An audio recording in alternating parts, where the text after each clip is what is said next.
What's up guys, welcome back to my YouTube channel. Yani sini. Assalamualaikum semua. Semoga kita semua sentiasa diberikan kesihatan yang baik, dimurahkan rezeki. So hari ni Yani akan buat video dekat dalam kereta. Yani baru balik daripada kerja. Sebab apa Yani buat dalam kereta? Sebab satu adalah secara tiba-tiba, dan yang kedua adalah Yani fikir sebab cerita yang Yani akan sampaikan ni adalah salah satu cerita seram juga. Bila Yani buat dekat rumah, Yani rasa takut sebab Yani kan seorang yang penakut. Tapi mau juga cerita seram tapi penakut. Okay, let's go.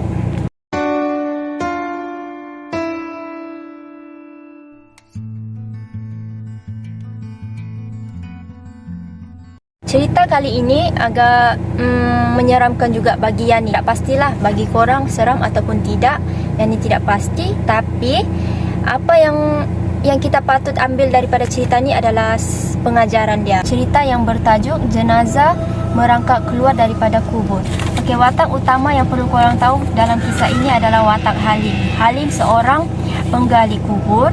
Pekerjaan dia adalah penggali kubur yang berusia dalam lingkungan 40 tahun dah. Okey, dalam lingkungan 40 tahun. Okey, bagi kita pekerjaan sebagai penggali kubur ni adalah suatu pekerjaan yang menyeramkan sebab dia berkait rapat dengan tanah perkuburan. So bagi kita seram, bagi setengah orang lah, bagi setengah orang macam Yani pun rasa seram sebab dia berkait rapat dengan tanah perkuburan. Tapi tidak pada Halim. Okay? Halim ni dia seorang yang berjiwa kental.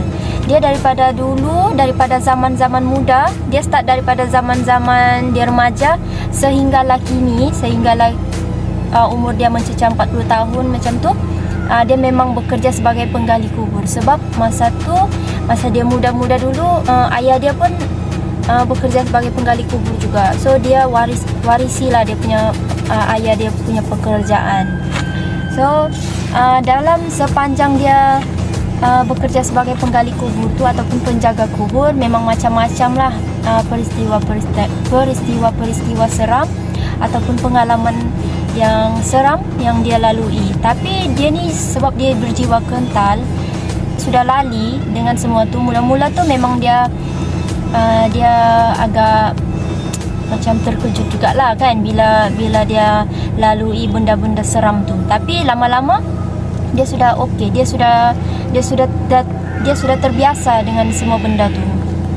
So kita kena tahu, walau bagaimanapun kita kena tahu pekerjaan penggali kubur ataupun penjaga kubur ni adalah suatu pekerjaan yang sangat mulia. Salah satu pekerjaan yang mulia sebab kita menolong umat Islam yang telah pergi buat selama-lamanya untuk pergi menghadap Ilahi. So sesiapa yang bekerja sebagai penggali kubur tu sangat-sangatlah pekerjaan diorang tu sangat mulia lah. Sebab bukan semua orang mau membuat pekerjaan macam tu kan. Okey, pada suatu hari tu Halim bekerja macam biasalah. Okey, dia membersihkan tanah perkuburan tu. Lepas tu sekejap lagi dia akan menggali kubur untuk jenazah yang akan tiba pada selepas asar tu. Sebab jenazah tu nak dikebumikan pada selepas asar. Dia dah siap buat kerja dia. Lepas tu tiba waktu Zohor. So dia pun bersih-bersih untuk menunaikan solat Zohor dulu sebelum dia menggali kubur. Okay, setelah selesai dia solat Zohor, dia pun pergi menggali kubur untuk jenazah yang akan tiba pada waktu asar nanti kan. Okay, masa tu dia sudah gali kubur apa semua, dan tibalah jenazah yang akan dikebumikan pada masa tu lepas asar lah. Okay, so tiba jenazah tu dengan pihak-pihak masjid apa semua, dengan family arwah tu. So diorang pun menguruskan pengebumian. Okey, menguruskan pengebumian. Diorang pun menguruskan pengebumian jenazah tu. Lepas tu dah settle apa semua, siaplah kerja Halim tu. So pada malam tu Halim lepas Halim bekerja, Halim pun pulang ke rumah lah. So Halim pun ingin pulang ke rumah. Seharian bekerja dia penat, so dia pun balik ke rumah. Tapi biasanya Halim akan tidur dekat kawasan tanah perkuburan tu, tidur dekat pondok untuk menjaga perkuburan tu kan, untuk menjaga kawasan tanah perkuburan tu. Tapi pada hari itu dia balik rumah lah. Pada keesokan harinya, ada satu perkara buruk yang terjadi dekat kampung Halim. Okey, penduduk kampung masa tu dia menjumpai satu mayat wanita dekat ladang kelapa sawit tu. Okey, dekat ladang kelapa sawit, dia orang menjumpai satu mayat wanita. Sebab apa? Sebab dalam beberapa hari macam tu, diorang ada beberapa penduduk kampung lah, diorang lalu lalang dekat area situ. Lepas tu diorang terhidu bau busuk. Okey, diorang terhidu bau busuk. Dan setelah diorang periksa kawasan tu, diorang terjumpa satu mayat wanita dah busuk lah dekat situ. Mungkin dah beberapa hari dekat situ. Setelah berdasiasat dilakukan, pihak hospital mendapati yang wanita itu telah dibunuh, mati dibunuh. Sudah berapa hari dekat situ baru mayat tu dijumpai. Namun setelah beberapa hari macam tu, mayat tu dekat hospital tapi tiada siapa pun yang menuntut.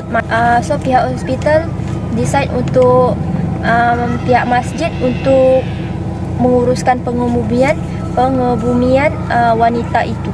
Pada masa tu Halim berada dekat kawasan tanah perkuburan. Dia membuat kerja dia macam biasa, dan Halim pun dapat panggilan daripada pihak masjid yang Halim perlu menggali kubur untuk menguruskan jenazah wanita yang tadi tu. Selesai dimandikan dan dikafankan, Halim pun siap menggali kubur dan diorang pun mula proses pengebumian. Dan semuanya selesai, alhamdulillah berjalan dengan lancar.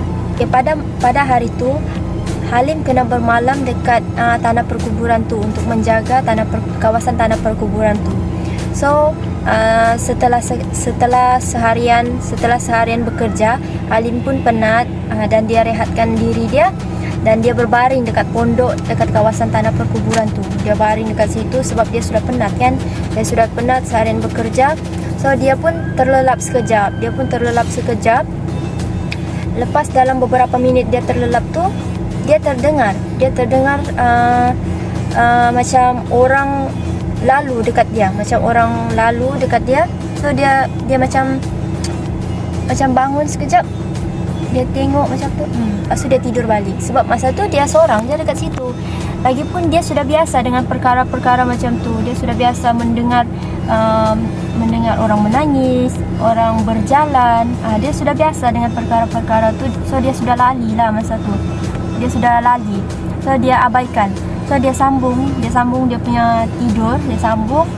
Lepas tu dalam beberapa minit lagi, dia dengar lagi orang macam berdengus. Tahu kan berdengus.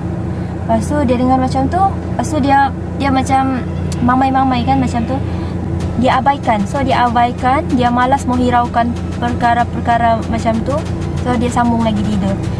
Kali ni dia tidur lena macam tu. Tiba-tiba dia terbangun. Masa tu dia terbangun. Sebab apa dia terbangun? Sebab dia terdengar suara orang meminta tolong. Okay, dia dengar macam tolong macam tu. So dia dengar orang seolah-olah meminta tolong. Orang tu berkata macam ni, tolong. So orang tu cakap, orang tu meminta tolong. So dia bangun. Dia pandang kiri kanan tapi tak ada orang. Terus dia tengok jam masa tu tepat pukul 1 pagi. Pukul 1 pagi. So dia tengok macam tak ada orang. So dia masa tu macam tak mengantuk sebab dia terbangun kan dari tidur dia. So dia rasa macam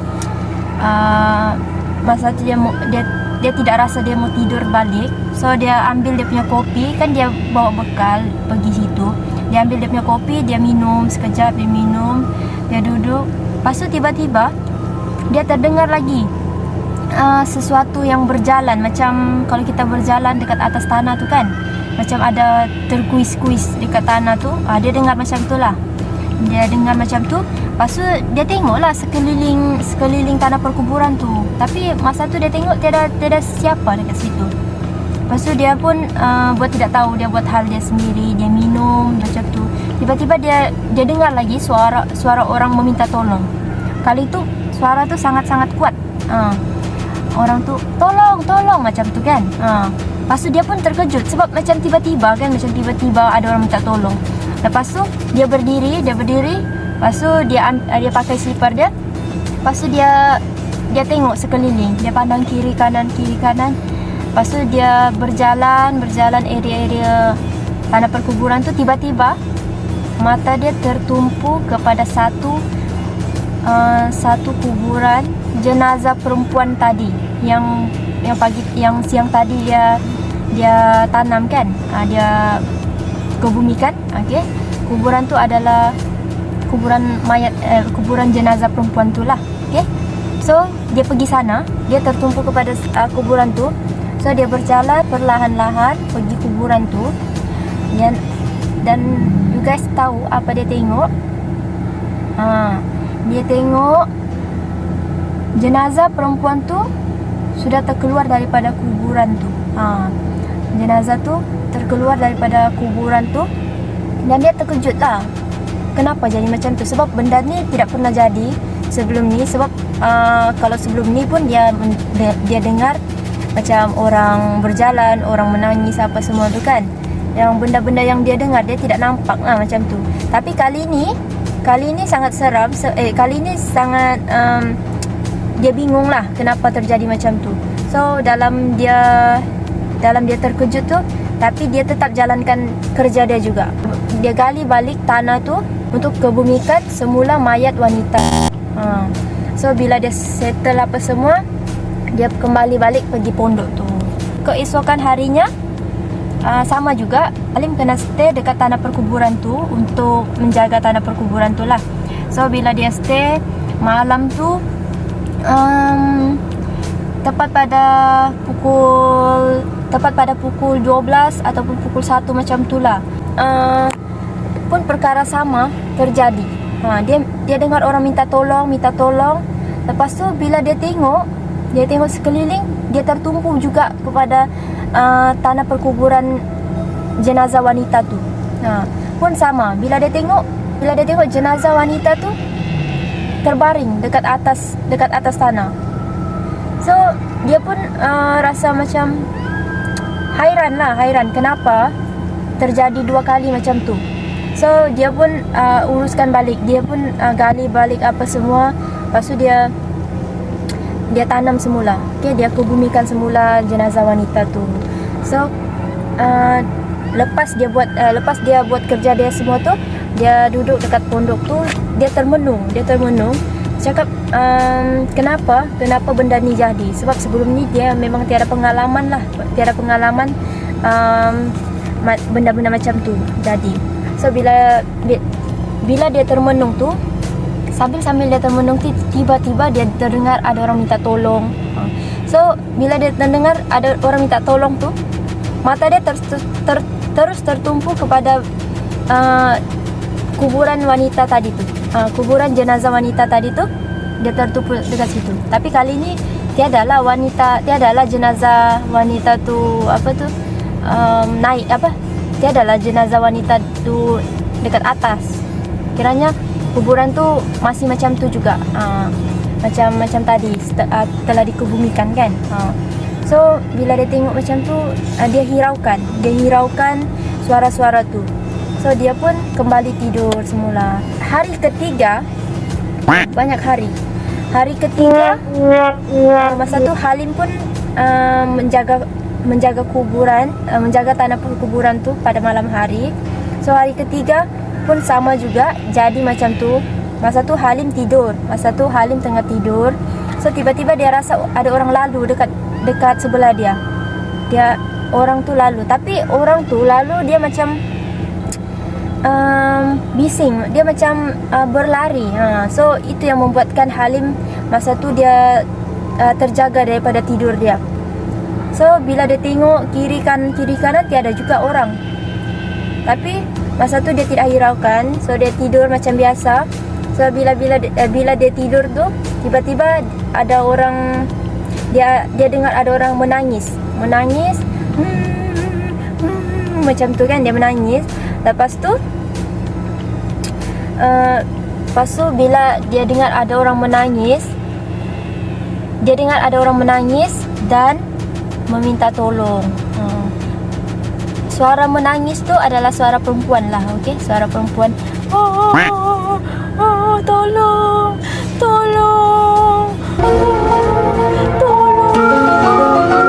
Suara tu macam tu.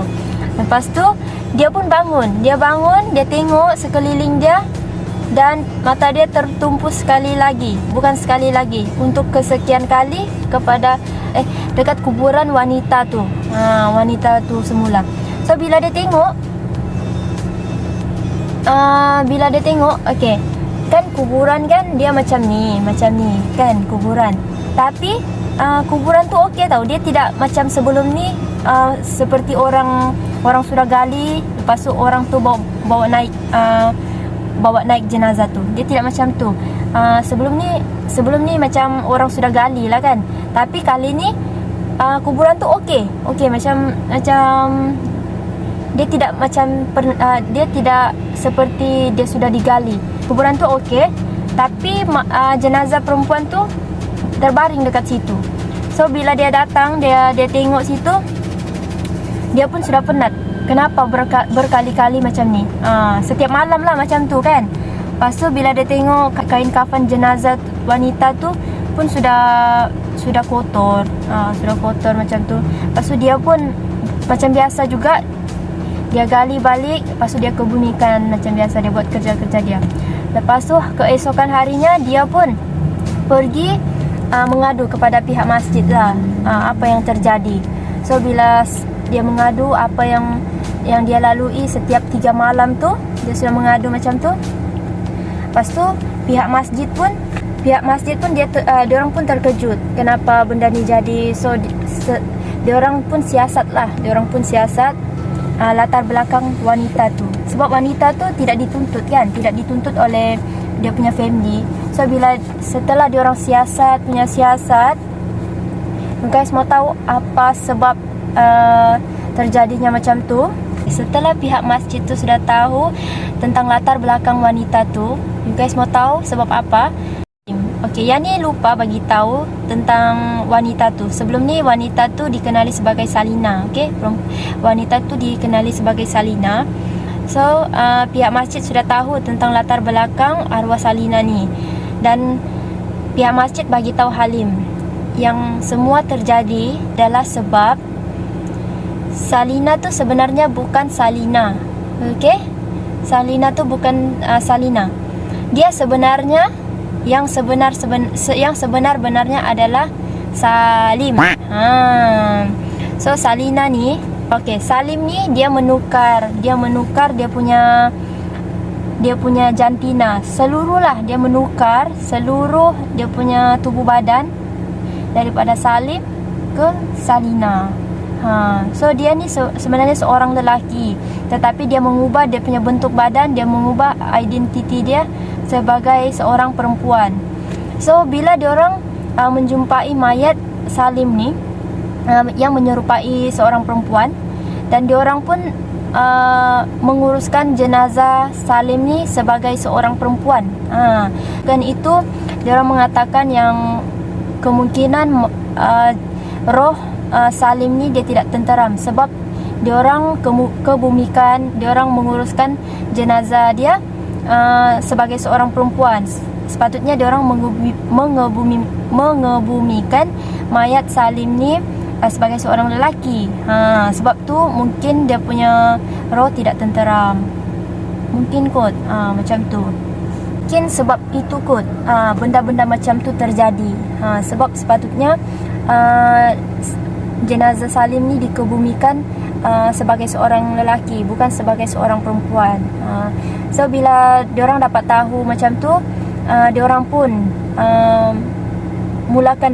gali semula, diorang menguruskan pengebumian sebagai seorang lelaki. Okey. So setelah selesai semua urusan pengebumian tu, dalam beberapa hari tu Salim pun tidak dengar lagi suara orang meminta tolong, dan kuburan tu pun tidak terjadi seperti sebelum ini. So dalam cerita ini banyak pengajaran dia. Okay, kita sebagai seorang manusia, kita sebagai seorang umat Islam, kita tahu kita tidak boleh ubah apa yang telah Allah ciptakan kepada kita. Macam kalau kita seorang wanita, kita tidak boleh ubah menyerupai seorang lelaki. Dan kalau kita seorang lelaki, kita tidak boleh ubah diri kita sebagai seorang perempuan. So bila kita macam yang ni berceramah pula. Tapi itulah hakikatnya guys. Kalau kita seorang wanita, janganlah kita menyerupai seorang lelaki. Dan bila kita seorang lelaki, janganlah kita menyerupai seorang perempuan. Sebab itu adalah sangat-sangat salah di sisi Allah Subhanahu Wa Taala. So bila kita telah ubah ciptaan Allah tu, bila kita ubah ciptaan Allah, korang bayangkan bila kita mati nanti macam mana orang mau uruskan kita punya jenazah. Sebab kita sudah ubah 100% kita sudah ubah kita punya tubuh badan. So macam mana bila mati nanti orang mau uruskan kita punya jenazah nanti. Jangan sampai tanah tidak terima kita punya jasad guys. So itu adalah pengajaran yang sangat-sangat bermakna untuk kita ambil dalam cerita, dalam kisah Halim ni. Dahsyat kan guys. Best pun best. Sebab yang ni bila yang ni first dengar cerita ni, yang ni rasa macam yang ni patut kongsikan dekat you guys. Sebab salah satu adalah, okey lah, yang ni tidak mau cerita dekat sini. Tapi sesiapa yang tengok video yang ini, harap ini adalah pengajaran yang patut kita ambil, okey, untuk diri kita dan juga orang-orang sekeliling kita.